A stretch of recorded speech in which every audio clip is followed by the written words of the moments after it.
Bonjour à tous et bienvenue dans le Self Care Club. Moi, c'est Alice, experte de ces petites choses qui enjolivent notre quotidien.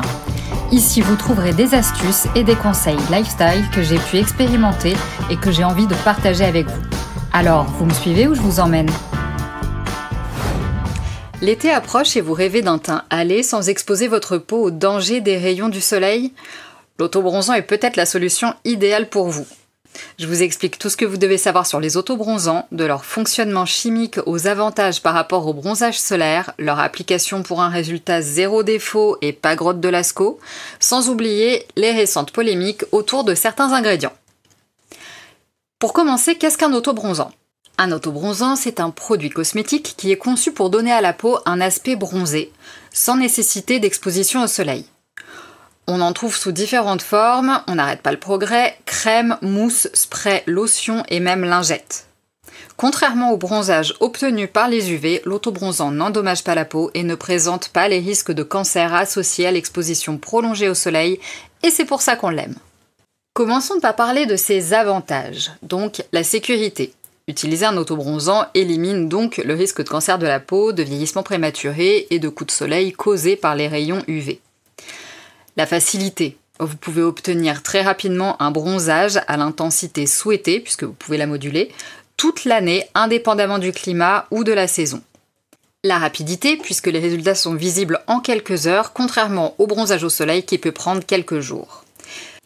Et l'uniformité, parce qu'avec un peu de pratique et quelques astuces, il est possible d'obtenir un bronzage uniforme sans les marques de bronzage habituelles et souvent inévitables avec le soleil. J'ai nommé les marques de maillot.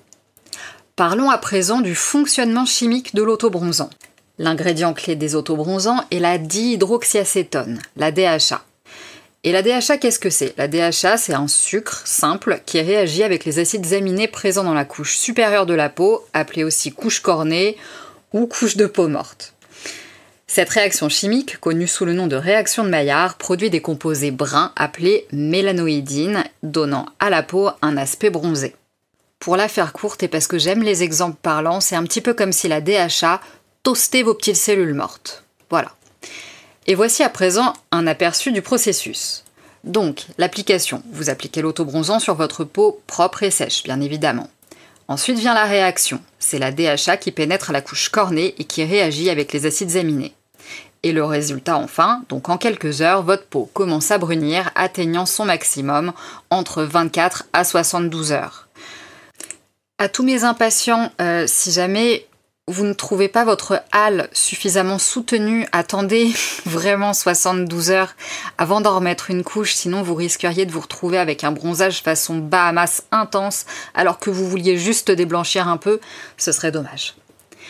Voyons ensuite comment l'appliquer correctement. L'application correcte d'un autobronzant est essentielle pour obtenir un bronzage uniforme et naturel. J'évoquais en intro les grottes de Lascaux, vous voyez de quoi je parle. Voici un guide étape par étape pour vous aider à appliquer votre autobronzant comme une pro. Préparation. Exfoliez votre peau. Ce n'est pas une option. L'exfoliation est cruciale pour éliminer les cellules mortes et vous assurer d'une application uniforme. Utilisez un gommage doux ou un exfoliant 24 à 48 heures avant d'appliquer l'autobronzant. Et surtout, insistez bien sur les zones rugueuses comme les coudes, les genoux, les chevilles. Ensuite, hydrater, puisque jamais on ne gomme son corps sans appliquer d'hydratant par la suite. Donc appliquez votre hydratant habituel, idéalement lait ou crème, sur les zones sèches afin d'éviter qu'elles absorbent trop de produits et ne deviennent trop foncées. Évitez toutefois les galéniques un peu trop riches, comme les baumes et les huiles, juste avant l'application de l'autobronzant, parce que ça peut interférer avec la répartition du produit et le résultat sera pas jojo. En termes d'application, choisissez le bon moment. Très personnellement, je préfère faire ça le soir. Donc, appliquez l'autobronzant le soir pour permettre au produit de se développer pendant la nuit sans être perturbé par des activités quotidiennes. En option, vous pouvez utiliser des gants ou un gant applicateur pour éviter les taches sur les paumes de vos mains ou porter des gants en latex ou encore utiliser un gant applicateur spécial. Ça aide bien à répartir le produit uniformément, même si moi, c'est pas trop mon truc. Appliquez en sections. Ça, c'est important. Travaillez par petites sections. Jambes, bras, torse, etc. Enfin bref, découper pour doser au mieux votre produit et ainsi assurer une application uniforme et éviter les fameuses taches. Appliquer un autobronzant en mouvement circulaire pour éviter les traces, c'est quand même la clé. Soignez les détails. Utilisez moins de produits sur les zones où la peau est plus épaisse et absorbe plus de DHA, comme les coudes, les genoux et les chevilles. Vous pouvez aussi mélanger un petit peu d'hydratant avec l'autobronzant sur ces zones afin d'obtenir un effet plus naturel. À vous de voir. Après l'application, alors il convient déjà de laisser sécher. Bon, ça va beaucoup dépendre de la galénique que vous aurez utilisée parce que typiquement, aujourd'hui, on a des formules par exemple en mousse qui sont très aqueuses et qui pénètrent quasi instantanément et on n'a pas besoin d'attendre plus de 2 à 3 minutes avant de s'habiller. Pour le reste des textures, attendez au moins 10 à 15 minutes avant de vous habiller pour permettre au produit de sécher, d'être bien absorbé, et portez des vêtements amples, si possible foncés pour éviter de les tacher. Logiquement, si vous avez bien compris comment fonctionne la DHA, c'est pas censé tacher vos vêtements, mais parfois les produits sont déjà un tout petit peu colorés pour vous apporter déjà une satisfaction tout de suite et aussi un repère lors de l'application. Évitez de transpirer ou de vous mouiller. Donc pendant les 6 à 8 heures suivant l'application, évitez des activités qui pourraient vous faire transpirer ou exposer votre peau à l'eau, car ça pourrait altérer le développement du bronzage, voire même créer des traces, d'où l'intérêt de faire ça le soir avant de se coucher. Et ensuite, hydratez régulièrement. Parce qu'une fois que le bronzage s'est développé, il faut maintenir l'hydratation de la peau pour prolonger la durée du bronzage et éviter les petites desquamations qui seront visibles. En termes de retouche et entretien, pour faire des retouches et donc pour maintenir votre bronzage, vous pouvez appliquer une nouvelle couche d'autobronzant tous les 3 à 5 jours selon la rapidité avec laquelle votre peau se renouvelle. Surtout, n'oubliez pas d'exfolier avant chaque application. Faites une exfoliation légère pour éliminer les résidus de l'ancienne couche d'autobronzant et garantir une application uniforme et esthétique.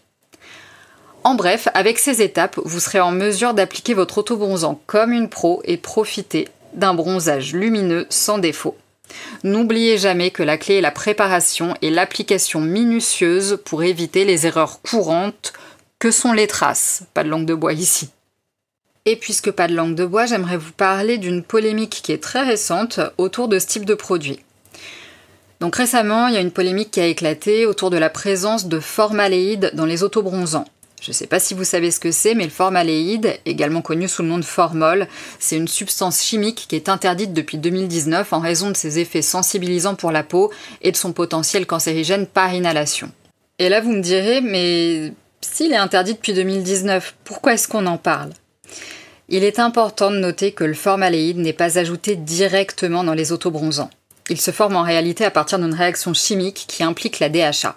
En effet, lorsque la DHA se décompose, notamment en présence de chaleur et ou de lumière, elle peut libérer du formaldéhyde. Cette découverte a suscité des inquiétudes car même de faibles niveaux de formaldéhyde peuvent être problématiques pour certaines personnes, en particulier celles ayant une peau sensible ou des allergies. Mais alors que faire ?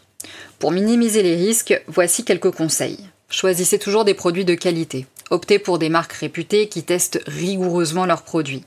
Ensuite, suivez les instructions. Appliquez l'autobronzant selon les recommandations du fabricant et celles indiquées sur votre produit. Et pour terminer, un stockage adéquat. Conservez votre autobronzant dans un endroit frais, à l'abri de la lumière directe pour éviter la décomposition de la DHA. Mais vraiment pas de panique, car comme vous le savez, la réglementation cosmétique européenne est la plus stricte au monde et en France, on est quand même un petit peu aussi les champions du principe de précaution. Pour conclure, les autobronzants nous offrent une alternative sûre et pratique au bronzage traditionnel, permettant d'obtenir un teint hâlé sans exposer votre peau aux dangers des rayons UV ou même sans s'exposer tout court. J'en profite pour vous glisser ici que l'autobronzant peut également faire beaucoup de bien à votre morale. Je vous invite à glisser une goutte d'autobronzant une fois de temps en temps dans votre soin de nuit, par exemple au creux de l'hiver, parce que se réveiller avec juste une meilleure mine, c'est tellement agréable. Merci d'avoir écouté cet épisode. Si ça vous a plu, inscrivez-vous à ma newsletter gratuite Self Care Club, un rendez-vous court et hebdomadaire où j'aime partager 2 choses qui ont embelli ma semaine, parfois des idées, des recettes, des lectures, des conseils. Je vous laisse le lien dans la description de l'épisode. À très vite!